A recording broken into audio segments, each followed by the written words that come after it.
जय हिंद, वंदे मातरम। दोस्तों, मैं अनिल मौर्य अपने यूट्यूब चैनल अभ्युदय इंडिया पे आपका स्वागत व अभिनंदन करता हूं। दोस्तों, आज हम बात करने वाले हैं भारतीय संविधान में जो विशेषताएं हैं वो किस देश से ली गई हैं। ठीक है, जो वैसे मान लीजिए कि मूल अधिकार हो गया, ये किस देश से लिया गया है, और कई प्रकार की जो विशेषताएं हैं। दोस्तों, जब संविधान बन रहा था तो भीमराव अंबेडकर जो थे वो कई देशों के संविधान का अध्ययन करते थे, और जो भी अच्छा लगता था उनको कि ये भारतीयों के लिए अच्छा है, ये व्यवस्थाएं अच्छी हैं, तो वे क्या करते थे, उस विशेषताओं को ग्रहण कर लेते थे। और वो जो विशेषता होती थी संविधान सभा में रखी जाती थी, सभी जो सदस्य उस पर सहमत हो जाते थे तो वो संविधान में ग्रहण कर लिया जाता था। ठीक है, तो कई प्रकार की विशेषताएं कई देशों से ली गई है, अनेक देशों से ली गई है। तो आज हम वही देखेंगे कि मतलब किस देश से कौन सी विशेषताएं ली गई है। ठीक है दोस्तों, पॉलिटिकल साइंस से जितने भी एग्ज़ाम होते हैं से रिलेटेड क्वेश्चन स्रोत से पूछे ही जाते हैं। ठीक है, तो चलिए हम देखते हैं किस देश से कौन सी विशेषताएं ली गई है। ठीक है, तो ब्रिटेन से दोस्तों, ब्रिटेन से जो है वो एकल नागरिकता लिया गया है। ठीक है, एकल नागरिकता से तात्पर्य है कि दोस्तों हम जैसे जानते हैं कि अमेरिका में जो है दो तरह की नागरिकता होती है। ठीक है, दो तरह की नागरिकता से मतलब जो वहाँ के अब जैसा अमेरिका में 50 राज्य हैं, तो 50 राज्यों में जिस राज्य में जो व्यक्ति रहता है उस राज्य की भी नागरिकता उसके पास होगी, अमेरिका के भी नागरिकता होगी। ठीक है, जिस देश में रहता है उसकी भी नागरिकता होगी। जैसे मान लो कोई कैलिफोर्निया में रहता है, ठीक है, तो कैलिफोर्निया के भी नागरिकता होगी और अमेरिका के भी नागरिकता होगी। दो तरह की नागरिकता होगी, स्टेट नागरिकता होगी और कंट्री नागरिकता होगी। ठीक है, तो ब्रिटेन में दोस्तों केवल एक ही नागरिक है, वो ब्रिटेन के नागरिक। उसी प्रकार ये ब्रिटेन से विशेषता ली गई है। भारत का नागरिक होता है, इसमें उत्तर प्रदेश का कोई नागरिक ऐसा कुछ नहीं होता। उत्तर प्रदेश का नागरिक या बिहार का नागरिक या तो फिर महाराष्ट्र का नागरिक, ऐसा कुछ नहीं है। केवल भारत की नागरिकता उसको मिलती है। ठीक है, तो एकल नागरिकता भारत में भी है, ये ब्रिटेन से ली गई है। द्विसदनीय व्यवस्था है जो संसद में होती है, लोकसभा राज्यसभा। ठीक है, तो द्विसदन होता, इसी को द्विसदन बोलते हैं। ठीक है, लोकसभा राज्यसभा। उसी प्रकार दोस्तों ये ब्रिटेन से लिया गया है, तो ब्रिटेन में भी house of common, house of Lord है। ठीक है, दो सदनीय व्यवस्था वहाँ पर भी है, तो ब्रिटेन से लिया गया है। तो वही यहाँ पे house of common, house of Lord Britain में होता है, और भारत में राज्यसभा और लोकसभा होता है। ठीक है, और संसदीय शासन से तात्पर्य यह है कि संसद के तहत ही मतलब हमारे जितने भी मंत्री वगैरह होते हैं, सांसद वगैरह होते हैं, वो संसद में बैठकर ही शासन करते हैं, कानून बनाते हैं।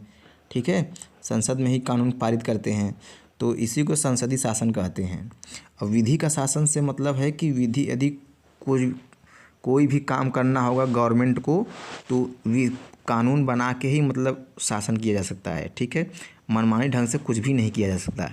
ठीक है, तो ये हमारा ब्रिटेन की विशेषताएं ये 4 ठो हैं: एकल नागरिकता, द्विसदनीय व्यवस्था, संसदीय शासन, विधि का शासन। ये चारों ब्रिटेन से लिए गए हैं। ठीक है, तो अमेरिका का अब देख लेते हैं। अमेरिका में दोस्तों मूल अधिकार जो है 12 से 35 तक ये अमेरिका से लिया गया है। ठीक है, भारतीय संविधान में अनुच्छेद 12 से अनुच्छेद 35 तक मूल अधिकार दिया गया है, तो ये मूल अधिकार अमेरिका से लिए गए हैं। ठीक है, और उपराष्ट्रपति का पद जो होता है ये भी अमेरिका से लिया गया है, और राष्ट्रपति पर महाभियोग ये भी अमेरिका से लिया गया है। दोस्तों, राष्ट्रपति को जब उसके पद से हटाना होगा तो महाभियोग की प्रक्रिया द्वारा ही उसे हटाया जा सकता है। ठीक है, तो राष्ट्रपति को यदि उसके पद से हटाना होगा तो महाभियोग उस पर लगाया जाएगा,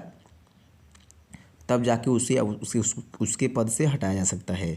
न्यायपालिका की स्वतंत्रता ये भी अमेरिका से लिया गया है। दोस्तों, न्यायपालिका यदि स्वतंत्र नहीं होगी तो गवर्नमेंट जो गवर्नमेंट होगी, सरकार होगी, उसका न्यायपालिका पे दबाव होगा, ठीक है। तो उससे वो क्या करेगी, न्याय ठीक ढंग से मतलब न्याय नहीं कर पाएगी, ठीक है। एक आम आदमी जो है यदि कोई गलतियां करता है, यदि भारत के प्रधानमंत्री भी कोई गलतियां करता है, तो न्याय जो होगा दोनों को समान मिल सके, ठीक है। तो इसी को कहते हैं न्यायपालिका की स्वतंत्रता। यदि न्यायपालिका स्वतंत्र नहीं होगी तो सरकार के दबाव में जितने भी सभी काम किए जाएंगे सरकार के दबाव में, ठीक है। तो इसीलिए न्यायपालिका को स्वतंत्रता मिली हुई है, ठीक है। अब आयरलैंड के संविधान को देख लेते हैं। आयरलैंड के संविधान में राज्य के नीति निर्देशक तत्व जो होते हैं, ठीक है, राज्य के नीति निर्देशक जो तत्व हैं ये आयरलैंड के संविधान से लिया गया है। और राष्ट्रपति का निर्वाचन की जो पद्धति है, ठीक है, राष्ट्रपति के निर्वाचन का जो तरीका है ये भी आयरलैंड से लिया गया है, ठीक है।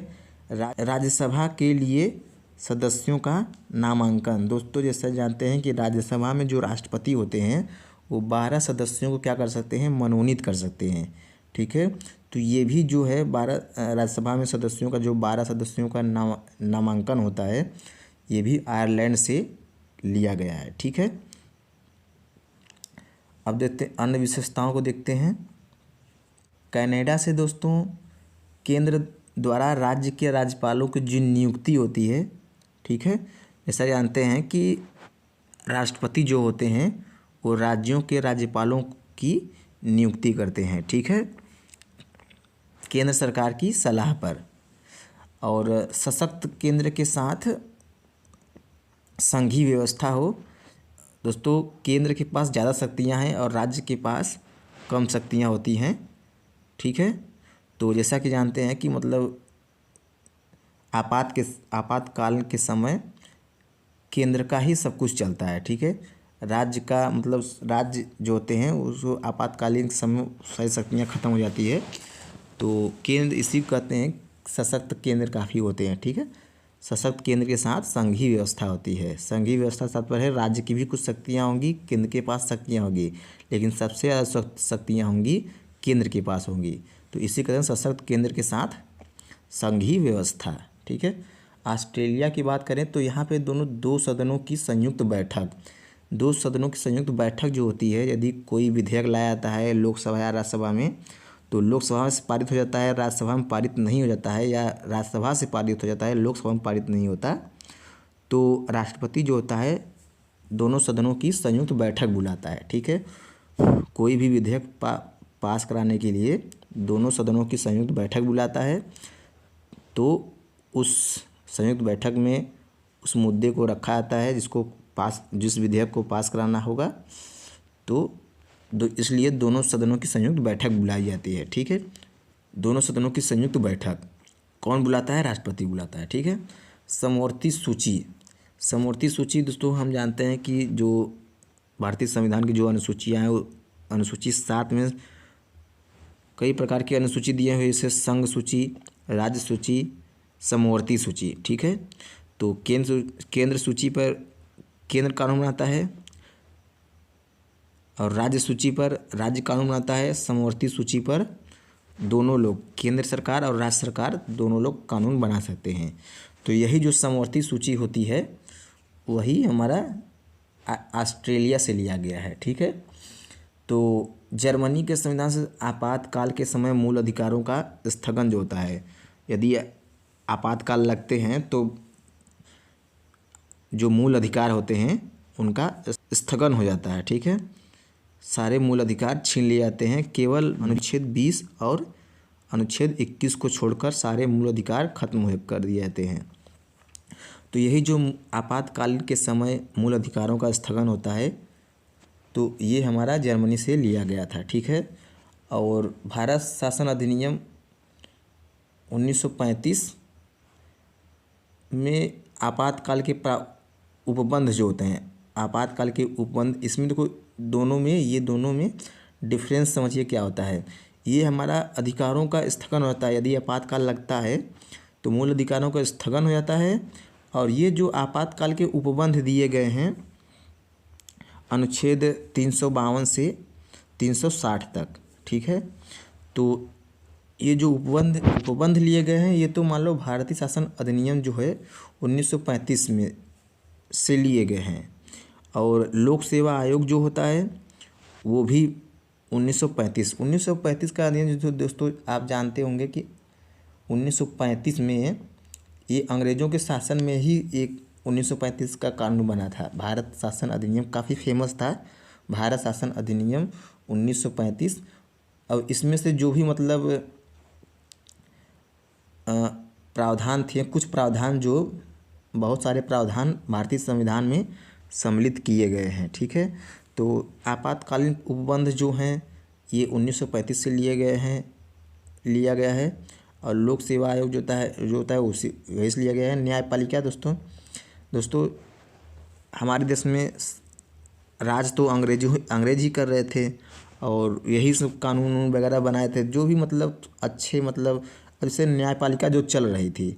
अब न्यायपालिका तो कोई भारत में रहना ही चाहिए ना आज़ादी के बाद, तो इसलिए न्यायपालिका को 1935 का जो न्यायपालिका है वही मतलब उसको ही मतलब समाहित किया गया था, ठीक है। तो न्यायपालिका पहले भी चल रही थी तो इसमें चलने दिया गया था, इसको ख़त्म नहीं किया गया था। और राज्यपाल का कार्यकाल जो होता है, तो राज्यपाल का जो कार्यकाल होता है वो आमतौर पे 5 वर्ष का होता है। या राष्ट्रपति चाहे तो उसे किसी भी समय हटा सकते हैं, ठीक है। तो राज्यपाल जो होते हैं राष्ट्रपति के प्रसाद पर्यंत रहते हैं, ठीक है। मतलब राष्ट्रपति कभी भी राज्यपाल को हटा सकते हैं। संघीय तंत्र का मतलब दोस्तों राज्य सरकारें और केंद्र सरकार होती है।